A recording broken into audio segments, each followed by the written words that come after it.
Hey guys, hope you're doing well and once again welcome back to my YouTube channel. Today I am back with another interesting lesson. In this lesson, you are going to learn how to use as easy as ABC.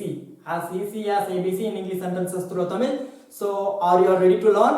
Yes, let's get started. So, இன்னைக்கு இந்த வீடியோல as easy as ABC அப்படிங்கறத use பண்ணி நம்ம தமிழ்ல பேசிட்டு இருக்கிற சென்டென்ஸை எப்படி எல்லாம் வந்து இங்கிலீஷ்ல பேசலாம் அப்படிங்கறத பார்க்க போறோம்.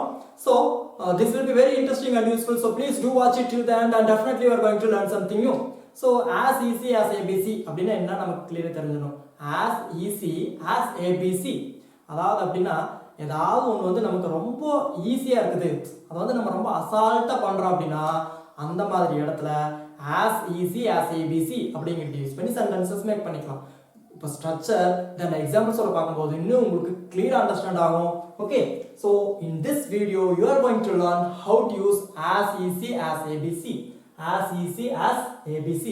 As easy as ABC. Okay, something very easy. It means something very easy. இதோட அர்த்தம் என்னன்னு கேட்டா something very easy. அதாவது ஒன்று நமக்கு ரொம்ப ஈஸியா இருக்குது அப்படின்னா, இப்போ நமக்கு பாட்டு பாடுறது ரொம்ப ஈஸியா இருக்குது அப்படின்னா அந்த இடத்துல as easy as ABC. Dance ஆடுறது ரொம்ப ஈஸியா இருக்குது அப்படின்னா as easy as ABC அப்படின்னு. ஸோ இதெல்லாம் வந்து நமக்கு ரொம்ப கம்ஃபர்டபுளா ஈஸியா இருக்குதோ அந்த மாதிரி இடத்துல as easy as ABC அப்படிங்கறத யூஸ் பண்ணி சென்டென்சஸ் ஈஸியா மேக் பண்ணிக்கலாம். Okay, now look at this structure. First you need to write subject. இங்க சப்ஜெக்ட் வந்து பாத்தீங்கன்னா gerund தான் நம்ம கொடுக்கணும். ஓகே, gerund அப்படினா verb plus ing plus helping verb. Helping verbs you know in present tense am is are, past tense was were. Okay, plus as easy as ABC. That's all very simple, isn't it? Yes. So gerund plus helping verb plus as easy as ABC. As easy as ABC. அதெல்லாம் வந்து எனக்கு ரொம்ப easy. Okay அப்படின்னு சொல்ற இடத்துல. Okay, the job was இங்க was வந்தனால past tense. The job was as easy as ABC. The job was as easy as ABC அப்படினா அந்த வேலை வந்து எனக்கு ரொம்ப ஈஸியா இருந்துச்சு. The job was as easy as ABC. The job was as easy as ABC. அந்த வேலை வந்து ரொம்ப ஈஸியா இருந்துச்சு அப்படினாலே past tense was யூஸ் பண்ணிக்கிறோம். Okay, and dancing is as easy as ABC. Dancing is as easy as ABC அப்படினா dance ஆடுறது ரொம்ப easy. Dancing is as easy as ABC. டேய் டான்ஸ் ஆடுறது எவ்வளவு பெரிய கஷ்டம் தெரியுமாடா, எவ்வளவு பிராக்டிஸ் எடுத்து ஆடணும் அப்படின்னு சொல்லி நமக்கிட்ட யாரா சொன்னா dancing is as easy as ABC. Dance வந்து ஆடுறது ஒன்றும் பெரிய விஷயமே கிடையாது, ரொம்ப ஈஸி அப்படின்னு சொல்ற இடத்துல தான் as easy as ABC அப்படிங்கிறது யூஸ் பண்றோம். So dancing is as easy as ABC. Singing is as easy as ABC. பாட்டு பாடுறது ரொம்ப ஈஸியானது. Okay, and speaking English is as easy as ABC.